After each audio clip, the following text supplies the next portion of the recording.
Bonjour à tous, je suis ravie de vous retrouver dans ce nouvel épisode.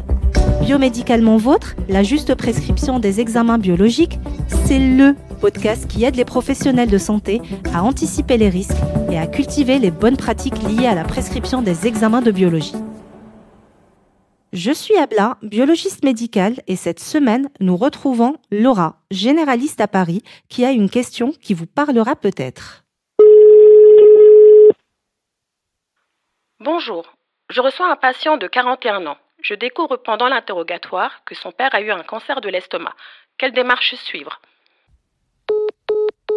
Alors bonjour Sabine, un grand merci pour votre présence. Vous êtes biologiste au sein du pôle infectiologie du laboratoire Cerba. Quelle serait votre réponse pour Laura ? Alors pour un patient asymptomatique de moins de 40 ans, dont le père a un antécédent de cancer gastrique, il est tout à fait indiqué de faire une recherche d'Helicobacter pylori. Cette recherche peut se faire à l'aide de 3 tests non invasifs que sont le test respiratoire à l'urée marquée, la recherche d'antigènes d'Helicobacter pylori dans les selles et la sérologie. Très bien. Je vois qu'on dispose de beaucoup de tests non invasifs. Est-ce que les 3 sont remboursés par la nomenclature des actes de biologie médicale ? Oui, les 3 tests sont remboursés. Très bien. Alors, comment choisir dans ce cas, Sabine ? Est-ce qu'il y a un test qui sort du lot ?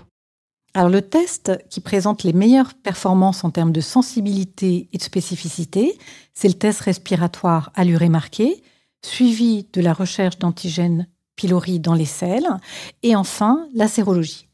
Ce qu'il faut savoir, c'est que les 2 premiers tests ont des contraintes préanalytiques. Pour le test respiratoire et la recherche d'antigènes dans les selles, il faut un arrêt des IPP depuis au moins 2 semaines et un arrêt des antibiotiques depuis au moins 4 semaines. Et puis, pour le test respiratoire, il faut en plus être à jeun depuis la veille au soir et ne pas avoir fumé depuis la veille au soir.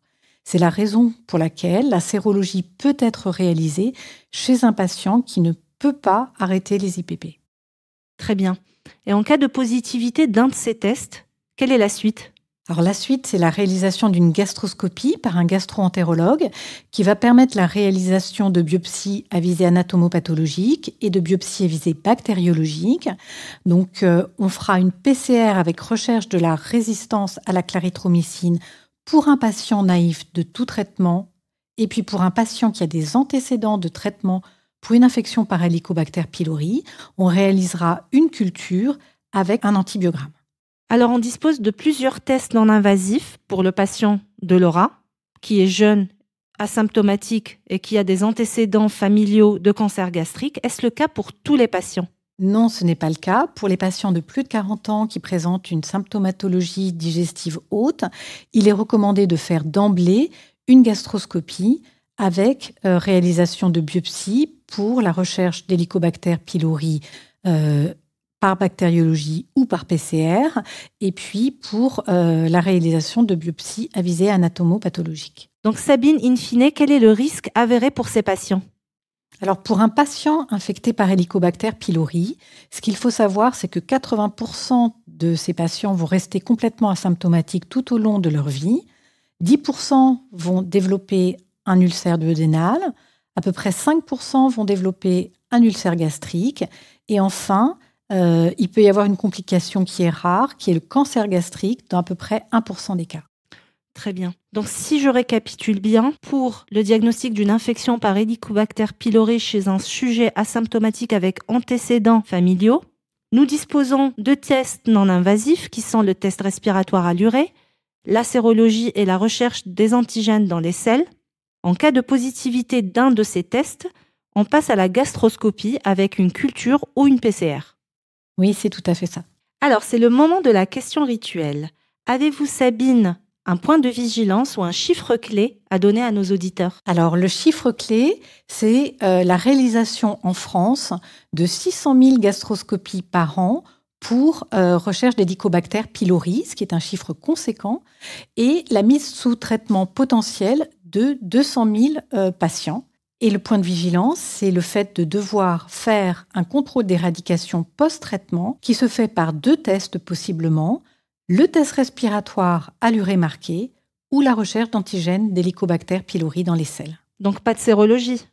Non, la sérologie n'est absolument pas indiquée dans le contrôle d'éradication, puisqu'elle va rester positive possiblement toute la vie du patient.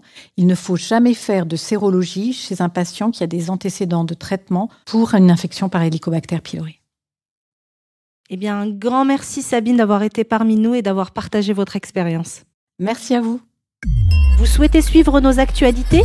Inscrivez-vous à notre newsletter et abonnez-vous à notre podcast. Vous êtes un professionnel de santé ?